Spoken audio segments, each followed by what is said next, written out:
Bom, nós estamos, então, falando dessas questões, estamos indo para o 5º encontro, e na semana passada nós falamos a respeito de como a mentalidade reformada, como essas questões das 5 solas foram se concretizando na mentalidade reformada, né? Só a fé, só as escrituras, só Cristo, só a graça, só a glória, né?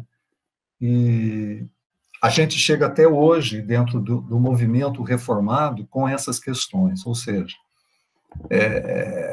algumas coisas que são proferida, anunciada, ensinada dentro do catolicismo, que não bate com essas 5 solas, ou com esses 5 somentes, a gente começa a olhar e questionar isso em função desse modelo. Lembrando que a Igreja Católica Apostólica Romana, ela está estruturada sobre 3 pilares, enquanto que a reforma, o consenso reformada foi em 5 somentes, tá? Isso é bom que a gente tenha sempre na memória: só a fé, só as escrituras, só Cristo, só a graça, e somente a Deus devemos dar glória. A Igreja Católica Apostólica Romana, ao longo da história, ela vem se firmando sobre escritura, tradição e magistério. São 3 pilares, né? Com isso, a gente viu, na semana passada, algumas questões a respeito de dogma. O dogma é uma crença, uma doutrina estabelecida em uma religião, ideologia ou qualquer outro tipo de organização, considerada um ponto fundamental e indiscutível na questão de crença. Eu só vou dar... O dogma é uma crença ou uma doutrina estabelecida de uma religião, ideologia ou qualquer outro tipo de organização, considerada como um ponto fundamental e indiscutível de uma crença. Ou seja, existem determinadas coisas que são indiscutíveis, que não dá para a gente argumentar sobre. A gente pode ler, entender, mas você não pode questionar essas coisas. Isso é um dogma, né? É uma doutrina estabelecida. A Igreja Católica tem 8 dogmas sobre Deus, sobre Jesus, sobre a criação do mundo, sobre o ser humano, o dogma mariano sobre Maria, o dogma das últimas coisas, sobre Igreja e o Papa, e sobre os sacramentos. Vejam só, dogma, a gente não tem muito o que falar a respeito dos dogmas sobre Deus, sobre Jesus, sobre a criação do mundo, até mesmo sobre as últimas coisas, embora a gente tenha algumas posições ali nas questões das últimas coisas, da escatologia, que são próximas da Igreja Católica, e às vezes são diferentes, inclusive dentro do ambiente protestante, mas algumas questões a respeito de Deus, Jesus, criação do mundo, elas basicamente batem, porque a teologia, nessa questão da cristologia, da divindade de Deus, da soberania de Deus e da criação do ser humano, elas estão presentes desde a igreja primitiva, passando pelos pais da igreja patrística, então a gente não tem muito problema. Mas a gente vai ter problemas com outras questões relacionadas com os dogmas da Igreja Católica, que não batem muito. Aliás, tem coisas que não batem em nada com a maneira como nós interpretamos as Escrituras. Por exemplo, nós temos os dogmas também, né? Um dogma que a Igreja reformada, a Igreja protestante, tem a respeito de Jesus. O dogma sobre a humanidade de Jesus e sobre a divindade de Jesus. Eu não estou dizendo que é errado ter dogma, tá? Não é errado ter dogma. O problema é qual é a base para ter esse dogma, esse sistema de crença, como ele se estabelece ao longo da história e como é interpretado nos dias de hoje. Então, veja bem, nós temos o dogma sobre Jesus, o dogma sobre a humanidade de Jesus e sobre a divindade de Jesus. Lembram-se que nós falamos sobre isso desde o concílio do quarto século, do ano 325, comandado por Constantino, certo? O dogma sobre a pessoa de Jesus já fazia parte naquela época, no século IV, ou seja, naquela época já estava sendo questionada a seguinte questão, né? Jesus é Deus ou Jesus é humano? Jesus é totalmente Deus ou totalmente humano? É parcialmente Deus ou parcialmente humano? A igreja, ao longo da história, chega a essa conclusão. Jesus é completamente Deus e completamente humano, 100% Deus e 100% humano. Onde está baseado esse dogma? Bom, nas Escrituras. Então, se a gente olhar lá para os 5 solas, né, sola escritura, ou seja, somente as Escrituras. Quando a gente faz uma análise das Escrituras, a gente olha que Jesus nasceu de mulher, foi sujeito ao crescimento, ele era sem pecado, ele sentiu fome, ele sentiu sede, ele chorou, ou seja, características essas pertinentes a todo ser humano. Jesus teve sentimento, Jesus existiu, o Jesus histórico existiu, e teve sentimento, tinha forma corpórea, pensava, falava com as pessoas, comia com as pessoas, bebia vinho com as pessoas, ou seja, andava com as pessoas, né? Ficava no barco com as pessoas, ou seja, é completamente humano. Então, existe a possibilidade, nas questões dessa humanidade e naquilo que a Bíblia registra da pessoa de Jesus, falarmos que ele era meio homem, não tem jeito, ele era humano, completamente humano. Às vezes, por uma questão de, às vezes até por receio, né, ou a gente pensar em Jesus ter nascido, Jesus ter feito cocô, feito xixi, sabe, a hora que foi pôr a papinha na boca, a papinha caiu no chão, essas coisas parece que não faz parte da nossa concepção a respeito de Jesus, mas faz. Ele nasceu, foi criança, foi adolescente, foi pré-adolescente, foi adolescente, foi jovem. Quando chegou na maturidade, nos 30 anos, ele começa a fazer a pregação do ministério, porque era costume da sua época e na sua região, como judeu, ter mais que 30 anos para começar a ser ouvido. Até então era um jovem, não podia ser ouvido. Então ele precisa completar os 30 anos. Bom, completamente humano. E na questão da divindade, o registro bíblico também é pertinente. O nome de Jesus, a onipotência, a onisciência, a onipresença, é ele quem perdoa os pecados, ele ressuscita dos mortos, entre outros textos, tanto com relação à humanidade como com relação à divindade. Ou seja, Jesus é completamente humano e completamente divino. É difícil da gente entender isso. Eu sei, é difícil, mas é o que as Escrituras revelam. Então, nós temos alguns dogmas também. Então, não é errado ter o dogma, o problema é onde é que esse dogma encontra base conforme o pensamento reformado nas Escrituras. Também não é errado nós termos tradição. Por exemplo, nós concordamos com a tradição estabelecida lá no Concílio de Niceno e confirmado no Concílio de Constantinopla a respeito do credo, né? Ou seja, creio em um só Deus, Pai Todo-Poderoso, Criador do céu e da terra, Filho unigênito de Deus, nascido do Pai, Deus de Deus, luz da luz, Deus verdadeiro, gerado, não criado. Por quê? Porque essas questões eram questões pertinentes à época.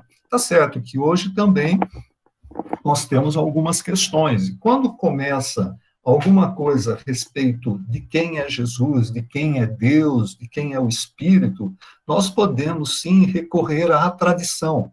Por quê? Porque a igreja, desde o começo, ela questionou, ela foi nas Escrituras e constatou essas coisas e transformou isso num credo. O que nós podemos fazer? É olhar para esse credo e falar assim, bom, puxa vida, creio num só Deus, Pai Todo-Poderoso, Criador do céu e da terra. As Escrituras falam isso realmente? Quando a gente vai checar as Escrituras, a gente vai falar, puxa vida, é isso mesmo que eu estou lendo aqui. Então, não tem um acréscimo de nada. Então, também não é errado você ter tradição. O problema é que tanto o dogma quanto a tradição devem passar, sim, pelo critério daquilo que nós entendemos como sendo revelação. Vamos lembrar, né? Semana passada nós falamos sobre a questão da revelação continuada e da revelação fechada. Dentro da história da reforma e das igrejas reformadas, o entendimento é a revelação está fechada, ou seja, as escrituras está completa e não existe a possibilidade de acrescer alguma coisa ou retirar alguma coisa das escrituras. Contudo, quando a gente olha para essa revelação fechada, nós temos que entender também que alguns pensam que a revelação é continuada, ou seja, ainda hoje, Deus pode falar através de alguém, e essa fala, através desse alguém, é considerada escritura sagrada. Ou seja, está no mesmo pé de igualdade das escrituras. Não está escrito na Bíblia, mas essa pessoa ou essas pessoas têm autoridade para receber algo novo de Deus e colocar no mesmo pé de igualdade das Escrituras. E isso, gente, não estamos falando só da Igreja Católica, nós estamos falando também de alguns movimentos dentro dessas igrejas, chamado igreja protestantes, que alguém se levanta e diz assim diz Deus, e fala alguma coisa que não está contemplada nas Escrituras. E as pessoas que estão ouvindo essa fala acreditam que aquilo que está sendo falado é uma revelação de Deus anunciada para aquela pessoa, para aquele profeta, para aquele pastor. Enfim, não é só a Igreja Católica. Existe um movimento dentro da Igreja Protestante que também entende alguma coisa muito parecido. Assim, eles não definem dessa maneira, mas, de uma certa maneira, é isso, uma revelação continuada, ou seja, não está fechado, e a gente tem que ensinar aquilo que está fechado. E o Espírito Santo vai nos iluminar, vai dar entendimento para aquelas coisas que foram reveladas ser prática na nossa vida, ter a interpretação correta, olhando para as Escrituras, olhando para a história. Algumas pessoas entendem que tem revelações novas. E esse é o grande problema. Então, não é errado ter dogma, não é errado ter a tradição, o problema é onde elas estão baseadas. Bom, falamos também com relação aos concílios, né? Algumas decisões conciliares. Então, entre as decisões conciliares, tem alguns que são problemáticos, que têm uma insolubilidade, eles não são solúveis, a gente não consegue chegar num consenso com relação a eles quando a gente olha para a Igreja Católica. A confirmação dos 7 sacramentos, a confirmação do princípio da salvação pelas obras, da salvação pelas obras e pela fé, ressaltaram a importância da missa dentro da liturgia católica, esse tem detalhes aqui, assim, um pouco complicados, confirmou o culto e veneração aos santos e à Virgem Maria, a questão do dulos, da latreia, e na questão da Virgem Maria, a questão do hiperdulos, a gente vai tentar tratar um pouco dessas questões aqui hoje. Reafirmaram a doutrina da infalibilidade papal e também confirmou a existência do purgatório. Nós vamos tentar falar hoje sobre a confirmação do princípio de salvação pelas obras e pela fé, a confirmação do culto e veneração de santos e a Virgem Maria, e, se der tempo, a gente vai entrar na questão de confirmou a existência do purgatório. Muito bem.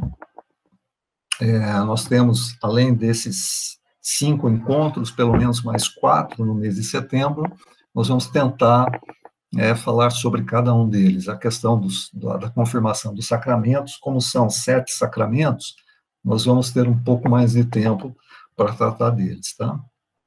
Ok, então vamos lá, fé e obras. Alguns textos que eu coloquei aqui das Escrituras. Efésios, capítulo 2, versículos 8, 9, a gente poderia estender também para o versículo 10, eu acho que é pertinente, eu deveria ter colocado. Pois vocês são salvos pela graça, por meio da fé, e isto não vem de vocês, é dom de Deus. Não por obras, para que ninguém se glorie, porque somos criação de Deus, realizada em Cristo Jesus, para fazermos boas obras, as quais Deus preparou de antemão para que nós a praticássemos. Vejam só, Paulo está dizendo para aquela igreja em Éfeso que nós somos salvos pela fé, pela graça, mediante a fé. E não pode ser por obras, não podemos ter o pensamento que a salvação do ser humano, a reconexão com Deus, a religação com Deus possa partir de obras. Vejam só Romanos capítulo 5, versículo 1 e 2. Tendo sido, pois, justificado pela fé, temos paz com Deus por nosso Senhor Jesus Cristo, por meio de quem obtivemos acesso pela fé a esta graça, na qual agora estamos firmes e nos gloriamos na esperança da glória de Deus. Romano capítulo 5, versículo 1, né, aquele texto que a gente conhece tão bem, assim como Efésios 2, 8 e 9, justificados, pois, mediante fé, temos paz com Deus por meio de nosso Senhor Jesus Cristo. Bom, aí temos o texto de Tiago, capítulo 2, versículos de 1 a 18. Esse texto é o texto que vai basicamente fazer a diferença do entendimento que vem ao longo dos anos, dos séculos da Igreja Católica a respeito dessa questão. Mas eu vou mostrar alguns, pelo menos um site que diz algumas coisas que nós precisamos considerar. Tiago, capítulo 2, diz assim, eu acho que está errado, não sei se é do versículo 1 ao versículo 18, depois eu vou dar uma checada, eu acho que eu fiz errado aqui, tá? De que adianta, meus irmãos, alguém dizer que tem fé se não tem obras? Acaso a fé pode salvá-lo? Se um irmão ou irmã estiver necessitando de roupas e de alimento de cada dia, e um de vocês lhe disser, vá em paz, aqueça-se, alimente-se até satisfazer-se, sem, porém, lhe dar nada, de que adianta isso? Assim também a fé por si só, se não for acompanhada de obras, será morta. Mas alguém dirá, você tem fé e eu tenho obras, mostre-me a tua fé sem as obras, e eu lhe mostrarei a minha fé pelas obras, ou seja, pelas minhas obras. A questão aqui é entender por que Paulo está falando uma coisa e por que Tiago está falando outra coisa, e se é que eles estão falando coisas diferentes. Eu entendo que tanto Paulo como Tiago, quando falam isso, tem eco lá no Sermão do Monte, lá em Mateus capítulo 5. Agora, vejam só, a questão é a gente entender se os dois têm a revelação, se os dois têm autoridade para revelar e não tem contradição nessa questão, ou a gente harmoniza essa questão, ou a gente realmente divide essa questão. Não tem como dividir essa questão, ou seja, é salvo tanto por uma coisa como é salvo por outra. Não existe essa compatibilidade. Então, nós temos que harmonizar isso. Ou seja, o que Paulo está falando se harmoniza com o que Tiago está falando? Sim. Sim, se harmoniza. Por quê? Porque Paulo está falando que a nossa justificação, aquela ira que pesava sobre toda a humanidade e que ainda pesa sobre aqueles que não são salvos, que não creem no Senhor Jesus, nós fomos justificados, nós nos tornamos justos pela obra do Senhor Jesus. É uma ação de Deus, independe de nós. O Senhor Jesus veio, morreu e pagou o preço do pecado da humanidade. Pagou o preço do seu pecado no meu pecado. Pela fé, inclusive Efésios vai falar uma coisa interessante, é dom de Deus, nós precisamos de uma ação de Deus, é o Espírito Santo que convence o homem do pecado, da justiça e do juízo. Sem ele, nós não temos a compreensão do que significa isso. É uma obra de Deus, foi ele que começou a obra, ele que vai terminar essa obra. Mas o que tem de ver essas questões com a relação de obras, com relação de obras que eu devo fazer? Gente, para mim não existe problema. Ou seja, eu sou salvo e eu testemunho a minha salvação através das minhas obras. Eu não tenho o menor problema com relação a isso. Parece que Paulo e Tiago também não tinham problema com relação a isso. Paulo está escrevendo para um público, Tiago está escrevendo para outro público, mas elas se harmonizam de maneira muito natural. Você é salvo? Cara, então mostra a sua vida. Mostra a sua vida para mim. Né? Compartilha a respeito da sua fé mediante as coisas que você faz. Se a gente for olhar para Romanos capítulo 6, Paulo vai argumentar da mesma maneira, ou seja, não existe esse negócio de você entender, confessar a sua fé e ter uma vida completamente fora dos padrões que as Escrituras estabelecem, que o próprio Deus estabelece para a sua jornada, para a sua caminhada de fé. Então, eu acho que isso não é um problema, embora a gente encontre pessoas que façam essa distinção. Eu estou aqui dizendo dentro do ambiente cristão. Existem algumas religiosidades que insistem em falar que você só tem o mérito de estar diante de Deus através das obras, né? Por exemplo, o Espiritismo é uma religiosidade que implica em você ter sempre e acentuadamente fazendo e feito boas obras para você se relacionar com Deus. Agora, vejam só algumas posições interessantes que eu encontrei na minha pesquisa. Eu já falei sobre essa questão. Eu quero mostrar. Acho que eu voltei aqui, né, gente? Espera um pouquinho. Bom, deixa eu falar com vocês aqui. Estou permitindo o filtrinho entrar. Vou parar a apresentação. Ok.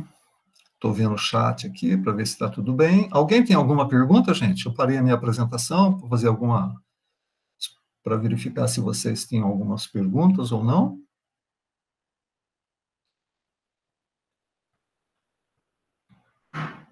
Tá legal.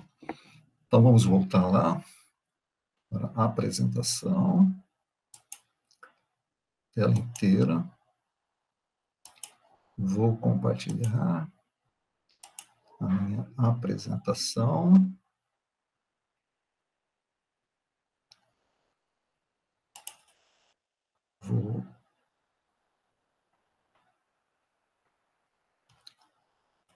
Aqui está aparecendo uma mensagem no meu computador aqui. Espera aí, gente. Vamos voltar. Vou apresentar. Tela inteira. Estou compartilhando. Vou clicar. Estou compartilhando e vou clicar na minha apresentação. Olha o que eu encontrei nesse site, de novo, tá? Se por acaso essa apresentação não estiver aparecendo, você, por favor, abra o microfone e fale para mim. Bom, eu encontrei esse site aqui, www.vatican.va/Roma, enfim, o que está escrito aqui embaixo. esse site mostra um documento da Igreja Católica, onde existe uma apresentação que faz a conciliação entre a Igreja Católica e a Igreja Luterana. É muito interessante a gente pensar isso, porque se vocês são católicos, ou se você, desculpa, né, eu não sei se aqui alguém é da Igreja Católica, então já vou fazer um parênteses. Nós não estamos falando mal da Igreja Católica, nós só estamos apresentando algumas coisas dentro da crença, dentro da fé da Igreja Católica com as quais nós não concordamos, tá? Mas se você veio de uma igreja católica, então você deve ter ouvido falar que não basta só ter fé, é necessário ter obras para que você seja justificado. Mas deixa eu ler esse documento aqui, porque muitas coisas que são faladas dentro da Igreja Católica, algumas delas, elas, assim, o pessoal não estuda essas declarações. Então, muitas vezes a gente encontra alguns irmãos, e eu os considero porque creem no Senhor Jesus, que faz esse tipo de declaração, mas sem olhar alguns documentos da Igreja Católica. Um deles, nesse site 4.7, as boas obras da pessoa justificada. No item 37, confessamos junto que boas obras, uma vida cristã em fé, esperança e amor, se seguem à justificação e são frutos da justificação. Quando a pessoa justificada vive em Cristo e atua na graça recebida, produz, biblicamente falando, bom fruto. Essa consequência da justificação é, ao mesmo tempo, uma obrigação a ser cumprida pelo cristão, na medida em que luta contra o pecado durante a vida toda.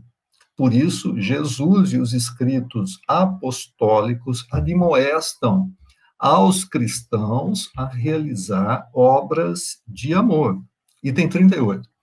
De acordo com a concepção católica, as boas obras tornadas possíveis pela graça e pela ação do Espírito Santo contribuem para um crescimento na graça de tal modo que a justiça recebida de Deus é conservada e a comunhão com Cristo aprofundada. Quando católicos sustentam o caráter meritório das boas obras, querem dizer que, segundo o testemunho bíblico, essas obras têm a promessa de recompensa no céu. Querem destacar a responsabilidade do ser humano por seus atos, mas não contestar com isso o caráter de presente das boas obras, nem, muito menos, negar a justificação como tal permanece sempre presente e merecido pela graça. E, finalmente, no item 39, também entre os luteranos existem a ideia de uma preservação da graça e de um crescimento em graça e fé. Acentuam, contudo, que a justiça, como aceitação da parte de Deus e participação na justiça de Cristo, sempre é perfeita, mas dizem, ao mesmo tempo, que seu efeito na vida cristã pode crescer.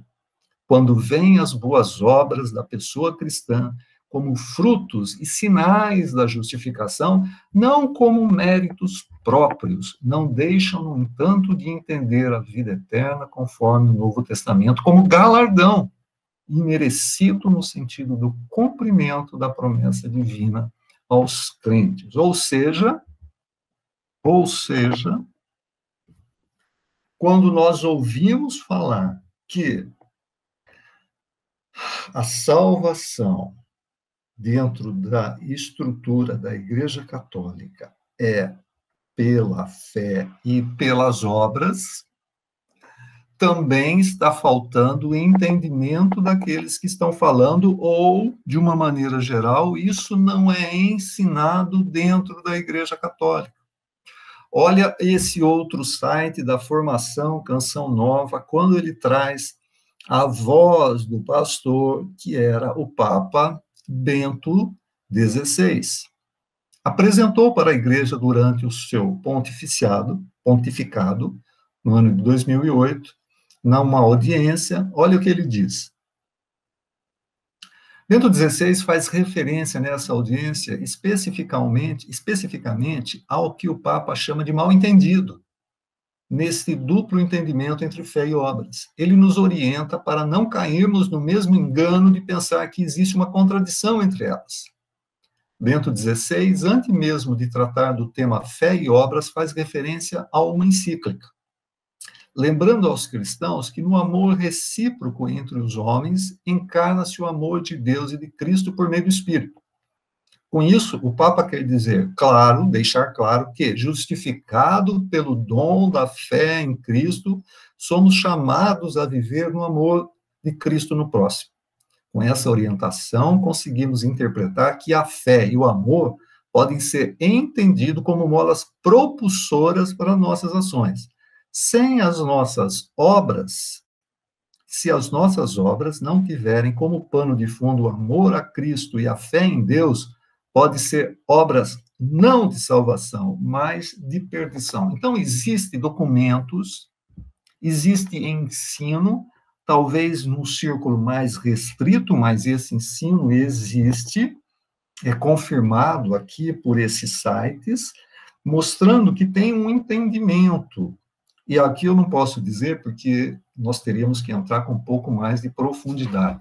Se há um entendimento de toda a cúria, se há um entendimento de parte da cúria, se é parte de um próximo concílio ou não, mas o entendimento de que fé é um canal da salvação que vem da graça de Deus e obras é consequência dessa relação com Deus, está presente tanto dentro da Igreja Reformada como dentro da Igreja Católica. E eu vou reafirmar para vocês. Eu não sei se é toda a Igreja Católica ou se isso está presente em alguns segmentos da Igreja Católica. Contudo, eu estou apresentando para vocês esses dois documentos para que a gente possa, ao longo do processo e ao longo da caminhada e nos contatos que a gente pode ter com algumas pessoas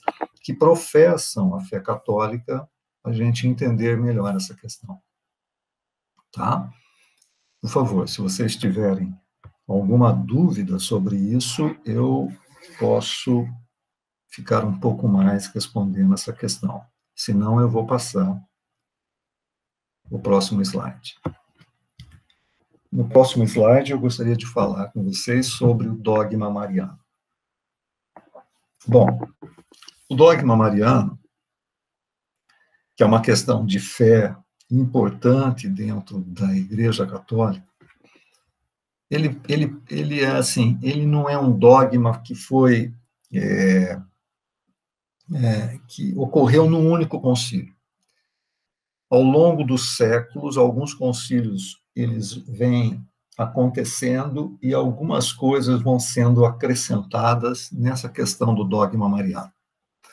Vamos ver o primeiro conceito a respeito dessa questão.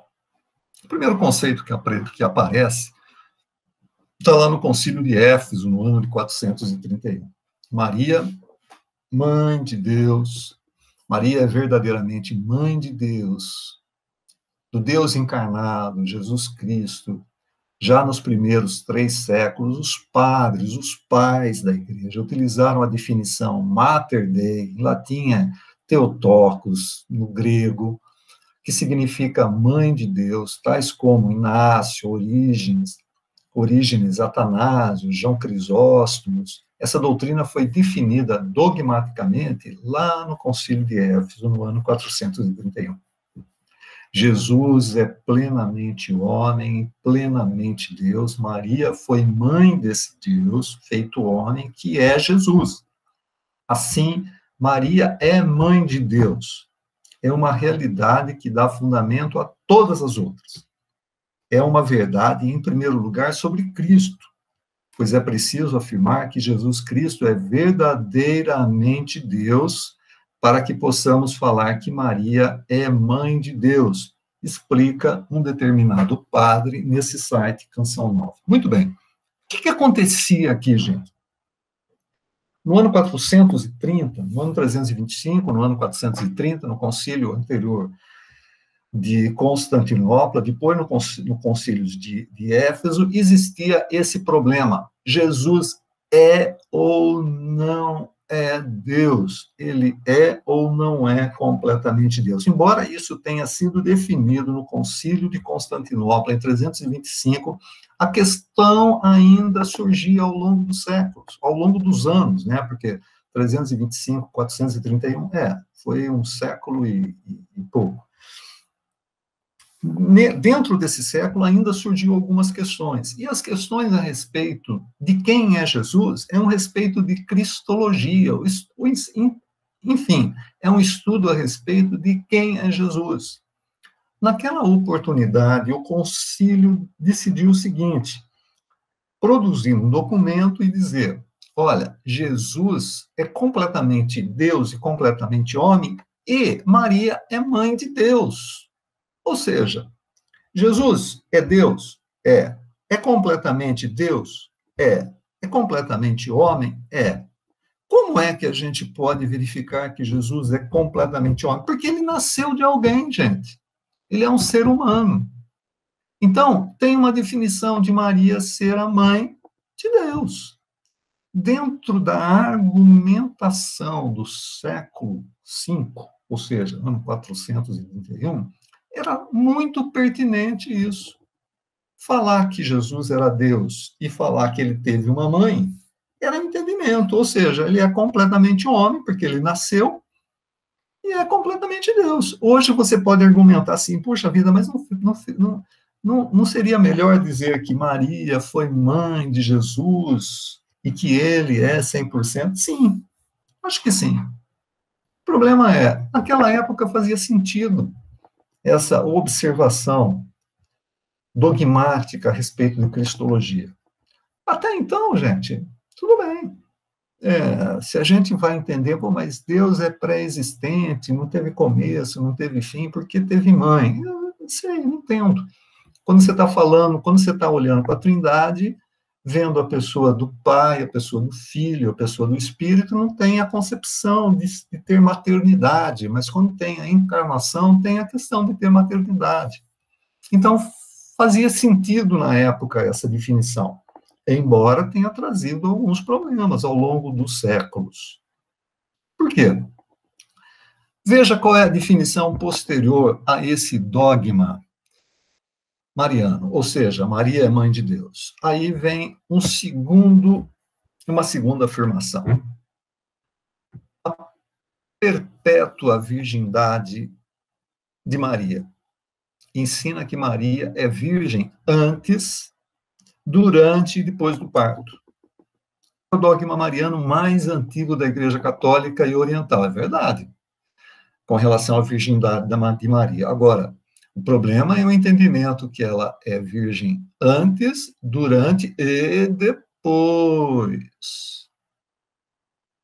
Certo? Tanto a Igreja Católica e Oriental afirma a real e perpétua virgindade, mesmo no ato de dar à luz o Filho de Deus feito homem. É catecismo da Igreja Católica. Essa doutrina foi definida dogmaticamente pelo Concílio de Trento. Nós já falamos sobre esse concílio. É o concílio pós-reforma. É o concílio que é contra a reforma. Ou seja, vamos sentar e vamos definir algumas coisas, porque esse monte de protestante estão falando algumas coisas que não batem com nossos conceitos. Embora já fosse um dogma no cristianismo primitivo, como indicam alguns escritos, Justino, Marte e Orígenes. É uma crença que já está nas Sagradas Escrituras e defende que Maria concebeu Jesus virginalmente, é verdade, deu à luz virginalmente, ok, e assim permaneceu até o final da vida, ressalta Padre Alexandre nesse site Notícia Canção Nova. A pergunta que fica é a seguinte: aonde está escrito isso? Aonde é que está escrito que Maria foi escolhida virgem? Ok, está escrito nas Escrituras. E que Maria continuou virgem. Aonde está escrito isso? Nas Escrituras não tem nada que transmita qualquer ideia de que Maria tenha continuado virgem, ou seja, ela nunca teve relação sexual com José. Bom, aí já tem um problema, né? Porque parece que essa questão da virgindade, da continuidade de Maria como sendo virgem e ter relação sexual com seu marido pode ser pecaminoso. Conceito estranho, né? Porque isso é um conceito de casamento, tanto do Antigo Testamento como no Novo Testamento, e que não tem absolutamente nada. Ou seja, o sexo não tem nada de pecado desde que esteja dentro do casamento, desde que esteja em harmonia com as Escrituras. Então, argumentar que Maria continuou virgem, e ainda quando as Escrituras afirmam que Jesus Cristo teve irmãos e irmãs, é assim, colocar um peso sobre a história de José e Maria que não tem base bíblica para isso, a não ser alguns pensadores, como Mártir, Justino e Orígenes. Mas eram crenças, gente. Aí vem a questão que nós falamos anteriormente da revelação continuada. As Escrituras só falam que Maria era uma jovem. Fernando ainda vai pregar um pouco a respeito disso, porque ele está trabalhando nessa questão de Lucas com a igreja. A gente vai passar por essas questões. Então, era uma jovem de possivelmente 16 anos, 15 anos de idade, é mais ou menos o que é um consenso dentro dos registros bíblicos, né, daquela época. Ela estava prometida para José. Mas aí, gente, a pensar que ela continuou virgem, nós não temos base nas Escrituras para dizer alguma coisa a respeito. Como se não bastasse, tanto como sendo mãe de Deus, já definido pelo concílio, como agora a perpétua virgindade de Maria, vem mais um terceiro elemento disso, a Imaculada Conceição de Maria.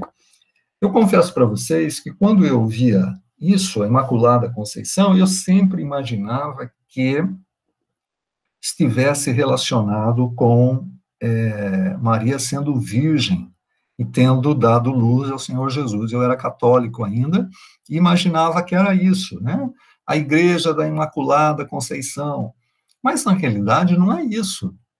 Vejam só, a Imaculada Conceição de Maria, e isso a gente vai ter um entendimento quando você começa a ler as Escrituras, quando começa a estudar as Escrituras, entendendo o que é que a denominação, a Igreja Católica Apostólica Romana, afirma a respeito disso, defende que a concepção de Maria foi realizada sem qualquer mancha de pecado original.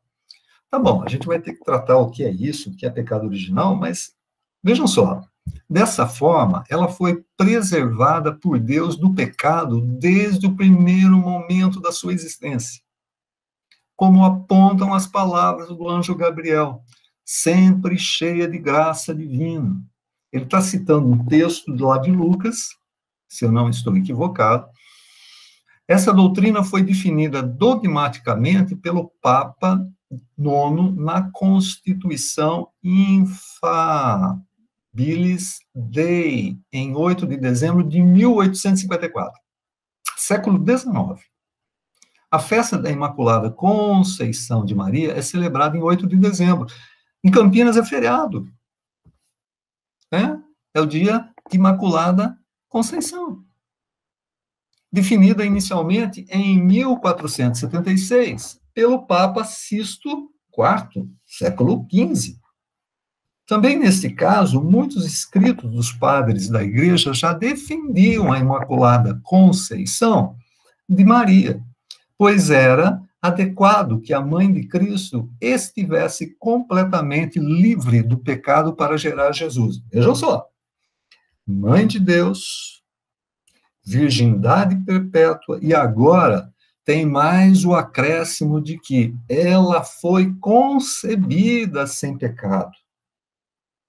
Quando o óvulo da sua mãe com o esperma do seu pai se cruzou no ventre da mãe de Maria, ela foi concebida sem pecado. Então, ela foi concebida sem pecado, ela recebeu a anunciação vinda do anjo que ela ia ser mãe do Messias, do esperado, virgem, e continuou virgem. Bom, ainda se não bastasse essa questão, nós vamos ter um outro acréscimo dentro do dogma mariano, que é a Assunção de Maria. Indica que a Virgem Maria, ao fim da sua vida terrena, foi elevada em corpo e alma à glória dos céus. Essa doutrina foi definida dogmaticamente pelo Papa Pio XII na Constituição Munificentíssimos Deus, em 1 de novembro de 1950, século XX.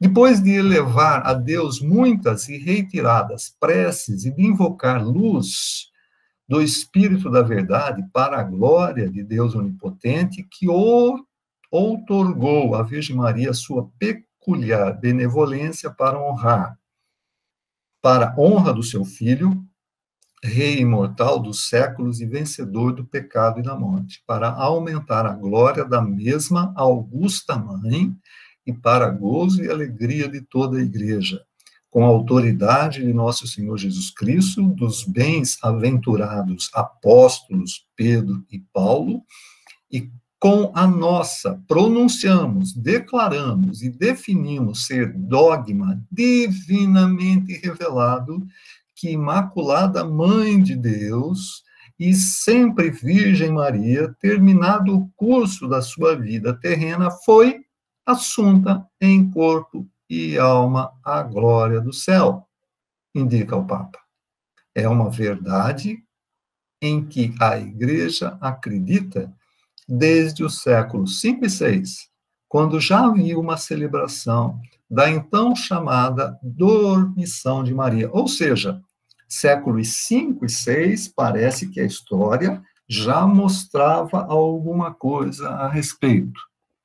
Quando os reformadores se apresentaram e ao longo dos séculos falaram só Jesus, com o Papa Pio XII, em 1950, faz esse manifesto, ou seja, divinamente revelado. Maria foi assunta aos céus, ou seja, ela foi elevada ao céu sem conhecer a morte. Então, vejam bem, o dogma mariano. Maria é mãe de Deus. Maria tem a perpétua virgindade. Maria foi concebida sem pecado. E Maria foi assunta aos céus. Ou seja, ela subiu aos céus de corpo e alma. Essa maternidade de Maria na economia da graça perdura sem interrupção, desde o consentimento que fielmente deu na Anunciação e que manteve inabalável junto à cruz até a consumação eterna de todos os eleitos. De fato, depois de elevada ao céu, não abandonou essa missão salvadora, mas com a sua multiforme intercessão continua a alcançar-nos os dons da salvação eterna. Cuida com amor materno dos irmãos de seu filho, que entre os perigos e angústias caminham ainda na terra até chegarem à pátria bem-aventurada. Por isso, a Virgem é invocada na Igreja com os títulos de advogada, auxiliadora, socorro e medianeira. mas isto se entende de maneira que nada tire nem acrescenta dignidade e eficácia do único mediador, que é Cristo. Ou seja, Jesus é mediador eficaz, mas Maria é corredentora.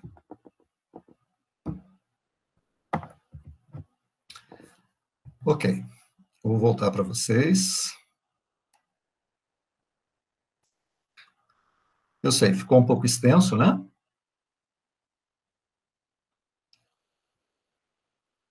Então, eu vou abrir agora para perguntas, se você tiver.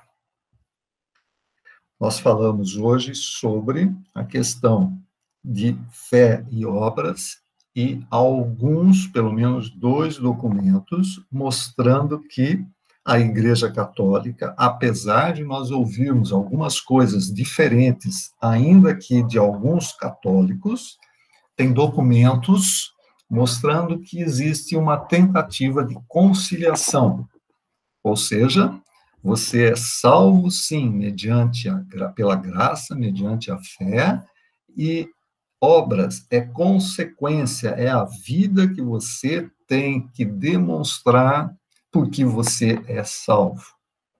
E vimos também a questão do dogma mariano, ou seja, é um dogma, é assim, se você for católico, você tem que crer nisso, e esse dogma passa por um processo, onde a igreja entendeu ao longo dos séculos que Maria é mãe de Deus por uma questão cristológica, a virgindade de Maria é perpétua, ela era virgem e continuou virgem, ela nasceu sem pecado e ela subiu aos céus de corpo e alma. Então, ela é vista e é apresentado como corredentora, mediadora. E você já deve ter ouvido uma expressão da seguinte forma: peça à mãe que o filho atende.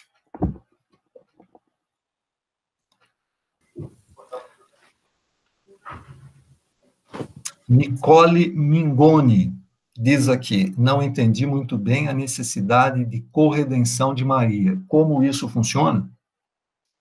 É o seguinte, eu posso pedir a intervenção de Maria para muitos assuntos a respeito da vida, a respeito da vida de outras pessoas, da minha vida, porque ela é uma mediadora entre eu e a pessoa de Jesus. Ou seja, ela participa da redenção, ela tem uma a palavra corredentadoria, eu acho que nem existe, né?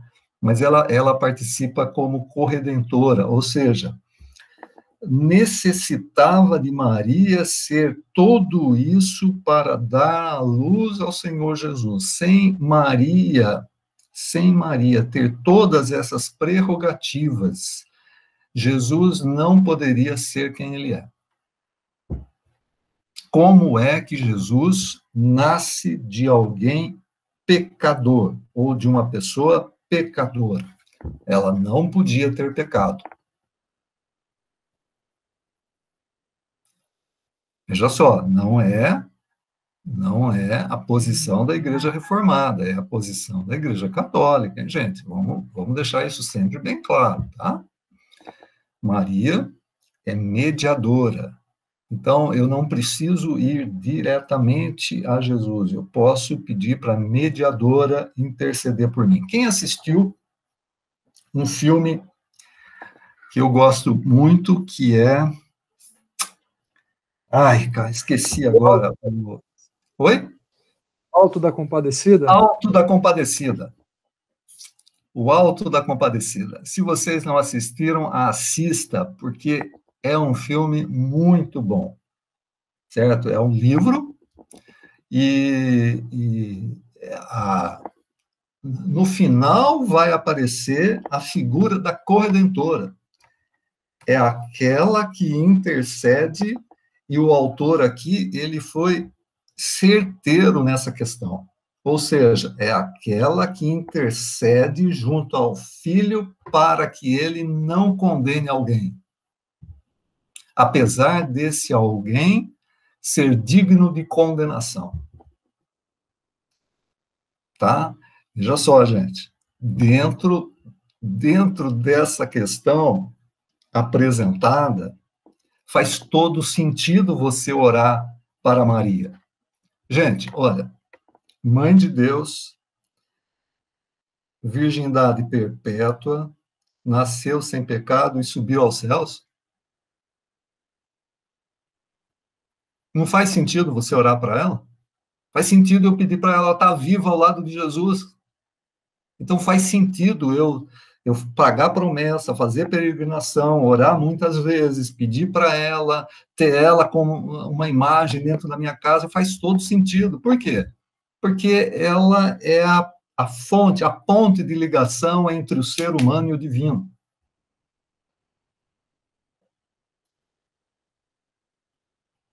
É verdade, Lígia, é verdade. Essa questão de Maria ter falado para Jesus a respeito do vinho, é verdade. Lá em João a gente vai encontrar essa passagem, mas a gente tem que ter o entendimento correto do que as escrituras falam a respeito disso. Né? Ela não intercedeu e Jesus fez o milagre por causa da intercessão de Maria. Tá? Dentro do conceito de interpretação, dentro da interpretação histórica e gramatical, você tem que entender que era o início do ministério de Jesus. E se você ler o Evangelho de João, nós vamos ter o entendimento de que o milagre precisava acontecer, porque estava dentro do propósito da revelação e de reconhecimento de quem era Jesus por meio do povo que estava vendo e participando daquela festa. Tá? E outros argumentos que a gente vai encontrar dentro da revelação. É verdade, os católicos utilizam esse elemento, mas não é o elemento correto dentro da interpretação correta das escrituras.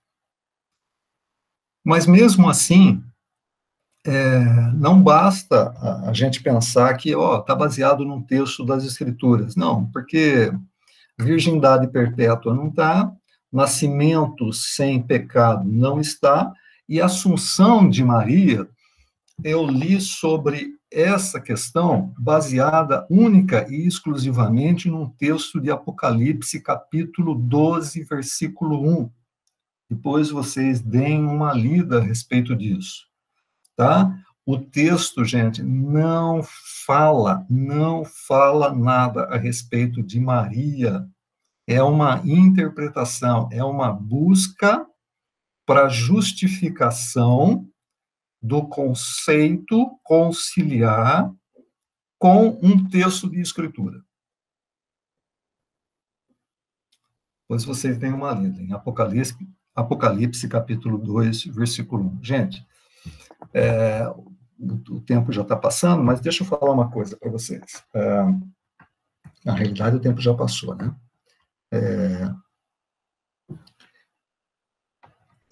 A pessoa que crê nisso,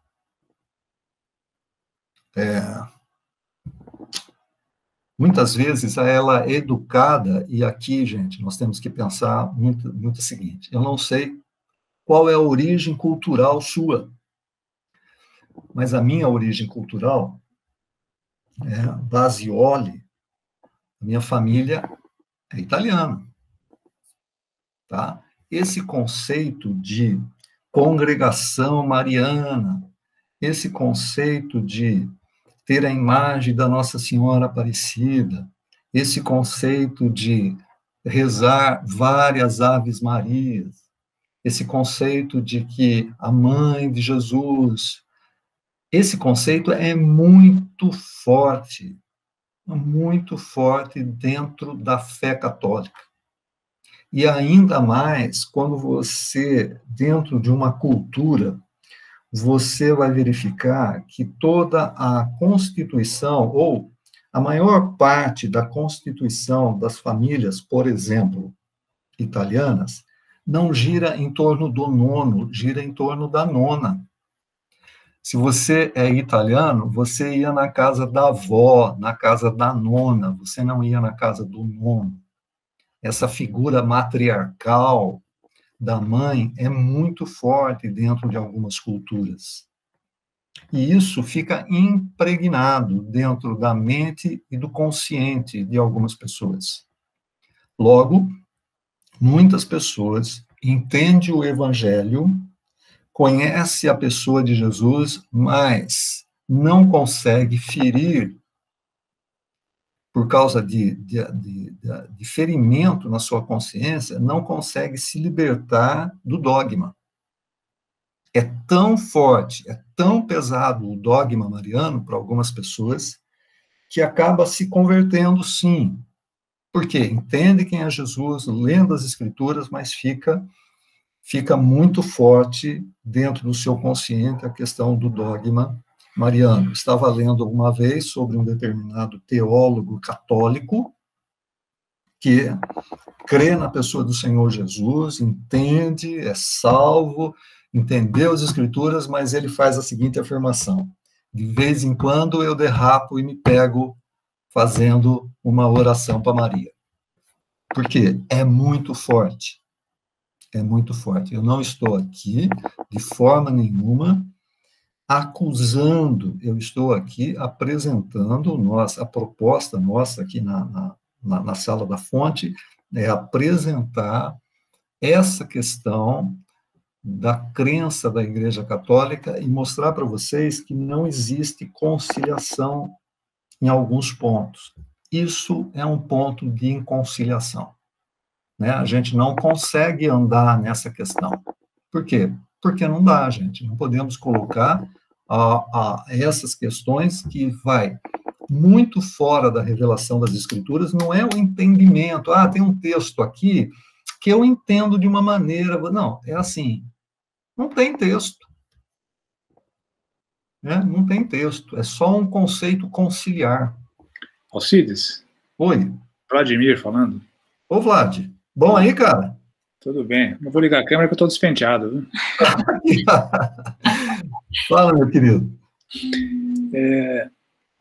Tentar dar uma contribuição, que é o seguinte: embora todos esses dogmas que compõem essa doutrina que a gente considera mariolátrica, né, adoração a Maria, embora sejam facilmente refutados por nós através da Bíblia, o problema é que, para o católico, o Papa, quando fala, né, ex cátedra, né, como Papa, ele tem a mesma autoridade de Paulo, a mesma autoridade de Pedro, e assim por diante. Eles fundamentam os dogmas em afirmações papais, que para eles têm o mesmo peso de escritura.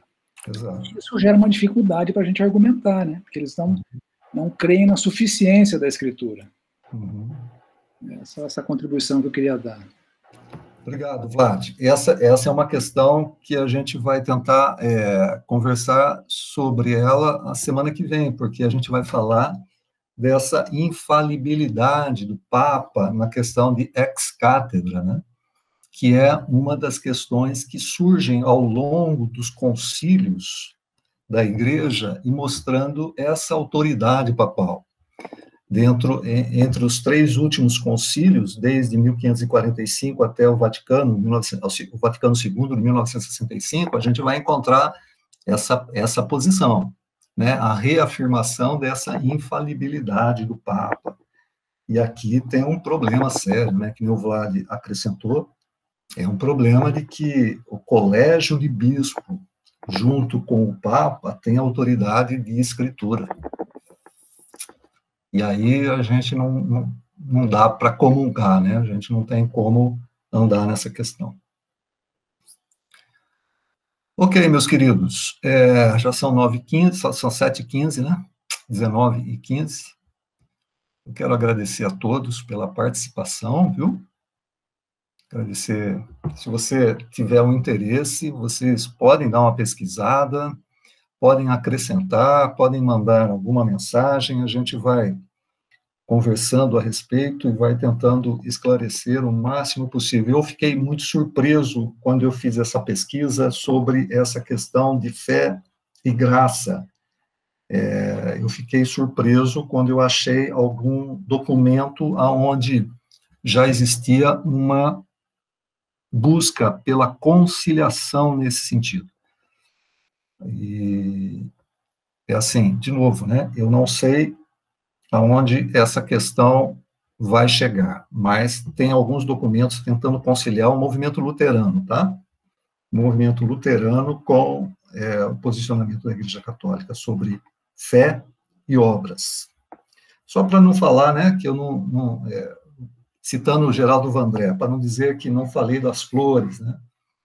Porque algumas pessoas podem falar assim, puxa vida, mas você não falou de tal documento. Não, tem um documento, nós citamos o documento, mas a gente não entende até a extensão desse documento como um todo.